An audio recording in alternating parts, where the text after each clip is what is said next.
I gotta tell you, it's a really special night for me with the band because we haven't had the full band back together in 2 or 3 weeks. 2 weeks right now. We had some people out there with the COVID taking it easy. Everybody feeling okay? Yeah, everyone. All right, excellent. But you guys have been busy at the same time. Nega Santos, right there. Your album was released last Friday. What's the name of the album? Yes, Forró da Nega. It's a tribute to my family's hometown, my heroes.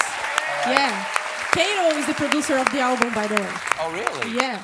And then, Fouché, you have a residency at the Blue Note over Thanksgiving week. Check it out if you're in New York City. Yes. There you go. Right. Yes. Louis Fouché right there. And, is this true? Louis, Kato, Louis Fouché, and John Lampley joined Dave Matthews at Madison Square Garden on Friday. What was that like? That is true. 70,000 people? Very true. It was very special. It was incredible. Wow. Well, I'm so glad you have you guys back. Good to be back. So glad to be back. Well, I'm also glad that our guest tonight is a little guy named Daniel Craig. You may have heard of him. Hey, some guy. Some guy. It's a life thing. Buddy of mine. So look forward to that. Folks, before we go any further, all of us here want to send our love to the people of Colorado Springs, especially the LGBTQI plus community there. After yet another deranged gunman with a criminal and unstable history, armed with an assault rifle, killed 5 people and wounded 25 others Saturday night at Club Q. You should not have to live in fear because of who you are or who you love or who you just want to dance with. Authorities say it would have been even worse, but the gunman was subdued by what's being described as heroic patrons. And I, like everybody else, salute the courage of these heroic patrons, but just hearing that term makes me mad.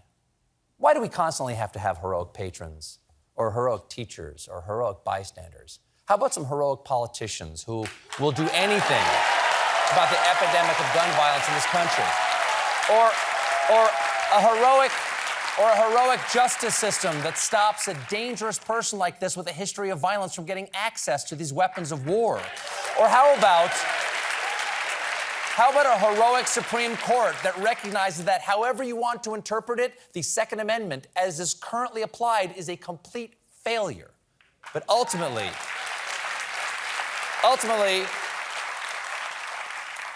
it's going to take heroic voters who will toss out the people who cynically target marginalized communities for their own political gain, and then take money from these ghoulish weapons manufacturers who profit off of fear so that the rest of us, every week, need to honor a new group of heroic patrons.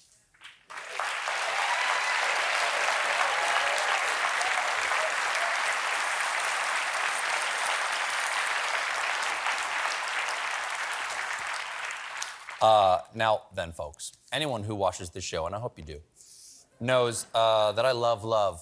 I love talking about people loving each other.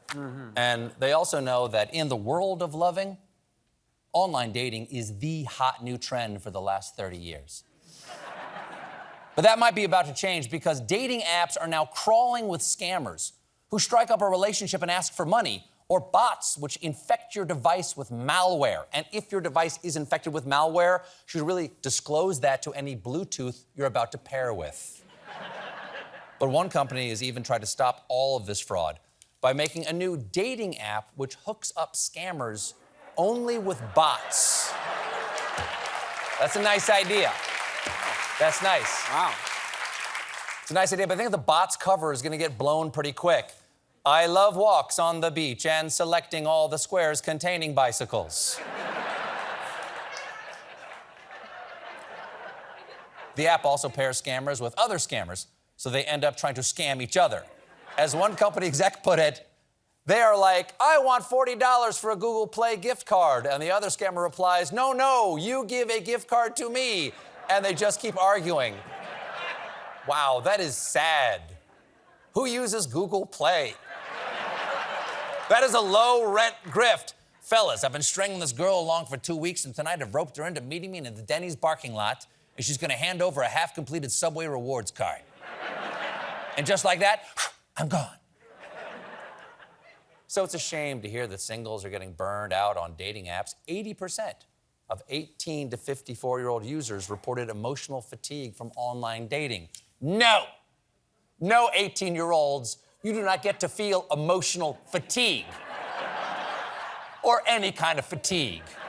You're still full of collagen. Oh, your knees don't sound like Coke cans full of baby teeth? No fatigue for you. One user was sick of the fact that dating apps had taken her time, money, and energy while giving her nothing in return.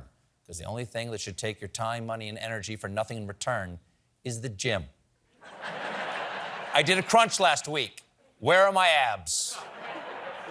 Another user was tired of the disappointment, saying, imagine anticipating receiving something good for years, existing in that state of any day now for an extremely extended period of time. Oh, I can imagine it.